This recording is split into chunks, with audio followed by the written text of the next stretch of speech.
அல்ல அவருக்கு இல்ல இன்னொருத்தரோட இன்னொருத்தரோட உங்களை ஒப்புமைப்படுத்தி பேசக்கூடாது. சில விஷயங்களில் சில நிகழ்வுகளில் அவசியம் ஏற்பட்ட சில நிகழ்வுகளில் நல்ல கருத்துக்கள் பரிமாறப்படுகிற போது ஏற்புடையது என்றால் அதை அனுமதிக்க வேண்டிய கடமை எனக்கு இருக்கிறது. உங்களை பொறுத்தவரை குறுக்கீடு இல்லாமல் 19 நிமிடம் பேசிவிட்டீர்கள். நன்றி சொல்லி முடியுங்கள். நம்ம இந்த காவிரி பிரச்சனைக்காக மாண்புமிகு புரட்சி அம்மா அவர்கள் 93ல 86 மணி நேரம் உண்ணாவிரதம் இருந்த தலைவி மாண்புமிகு புரட்சி அம்மா 86 மணி நேரம் உண்ணாவிரதம். ஒரு பெண்மணி முதலமைச்சர் சொன்னார் 86 மணி நேரம் உண்ணாவிரதம் இருந்தார்கள். அது ஒன்று. 22 நாட்கள் எடப்பாடியார் அவர்கள் இந்த காவிரி பிரச்சனையில் நாடாளுமன்ற கூட்டணியில் இருந்த பொழுதும் நாடாளுமன்றத்தை முடக்கினார்கள். காவிரி பிரச்சனைக்காக எடப்பாடியார் அவர்கள் நாடாளுமன்றத்தை முடக்கினார்கள். அதே போல மாண்புமிகு பேரவை தலைவர் அவர்கள் இது ஒன்று. இதுல எங்களுடைய பங்கு பெரும் பங்காக இருந்திருக்கிறது. புரட்சி எம்ஜிஆர் காலம், புரட்சி அம்மா காலம், புரட்சி எடப்பாடியார் காலம். அதுக்கு பின்னால மாண்புமிகு பேரவை தலைவர் 19 நிமிஷம் பேசியிருக்கீங்க. நீங்க அவருக்கு இல்ல இன்னொருத்தரோட உங்களை ஒப்புமைப்படுத்தி பேசக்கூடாது. சில விஷயங்களில் சில நிகழ்வுகளில் அவசியம் ஏற்பட்ட சில நிகழ்வுகளில் நல்ல கருத்துக்கள் பரிமாறப்படுகிற போது ஏற்புடையது என்றால் அதை அனுமதிக்க வேண்டிய கடமை எனக்கு இருக்கிறது. உங்களை பொறுத்தவரை குறுக்கீடு இல்லாமல் 19 நிமிடம் பேசிவிட்டீர்கள். நன்றி சொல்லி முடியுங்கள். மேகதாது அணையை கட்டியே தீர்வுன்னு சொல்கிறார்கள். மேகதாது அணை கட்டிட்டா என்ன நிலைமை என்னாவும் அங்கிருந்து டீடைல் ப்ராஜெக்ட் ரிப்போர்ட்டை அனுப்புறாங்க, திருப்பி அனுப்பப்படுகிறது. மத்திய அமைச்சர் சொல்கிறார் இதற்கு திருப்பி அனுப்பப்படுவதற்கான காரணத்தை என்ன சொல்கிறார்? அதிகமான தண்ணீரை கேட்கிறார்கள், பெங்களூரு நகரத்திற்கு அதிகமான தண்ணீரை கொண்டு போக நினைக்கிறார்கள்.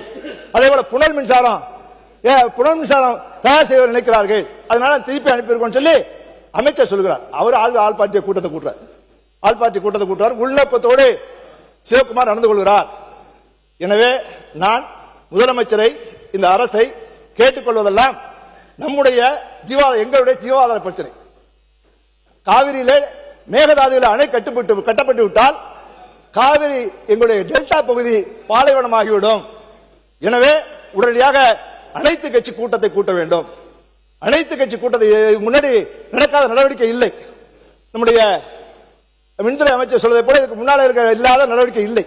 அனைத்து கட்சி விவசாய சங்கங்கள் உள்ளடக்கிய அனைத்து கட்சியை கூட்டி இதற்கு உடனடி நடவடிக்கை, சட்ட நடவடிக்கை உள்ளிட்ட அனைத்து நடவடிக்கைகளை எடுக்க வேண்டும் என காவிரி டெல்டா பகுதியுடைய பிரதிநிதிகள் ஒருவன் இருக்கிற அளவில் மாண்புமிகு முதலமைச்சர் அவர்களை கேட்டுக்கொள்கிறேன். அது மட்டுமல்ல, இன்றைக்கு காவிரி டெல்டா பகுதி முழுவதும் எங்க பார்த்தாலும் நேரடி நெல் கொள்முதல் நிலையங்கள்ல நெல் தேங்கி கிடக்கிறது. ஏற்கனவே எடுத்த நெல் இப்ப எடுக்கிற நெல் தேங்கி கிடக்கிறது. திருவாரூர் மாவட்டத்தில் மட்டும் 5 லட்சம், டெல்டா மாவட்டம் முழுவதும் 10 லட்சம் மூட்டைகள் தேங்கி கிடக்கிறது. அதனால அந்த மூட்டையும் மழையில நனைஞ்சு போது விவசாயிகள் கொண்டு வருகிற நெல் மூட்டையும் மழையில நனைந்து விடுகிறது. உடனடியாக எல்லா நேரடி நெல் கொள்முதல் இருக்கிற நெல்லை எல்லாம் உடனே நீங்கள் நகர்வு செய்து அனுப்பிட வேண்டும், கிடங்குகளுக்கு அனுப்பிட வேண்டும் என இந்த நேரத்தில் கேட்டுக்கொள்கிறேன். எனது மாண்புமிகு பேரவைத் தலைவர் இறுதியாக ஒன்றை சொல்ல நினைக்கிறேன். இந்த ஆட்சி வருவதற்கு முன்னால ஒன்றை சொன்னார்கள். அவர்கள் தேர்தல் அறிக்கையை பற்றி சொல்கிற பொழுது அறம், பொருள், இன்பம் இந்த 3 தலைப்புகளில் தான் உங்களுடைய அறிவிப்புகள் வந்துருந்துச்சு. இந்த பட்ஜெட்ல அறம் இல்லை.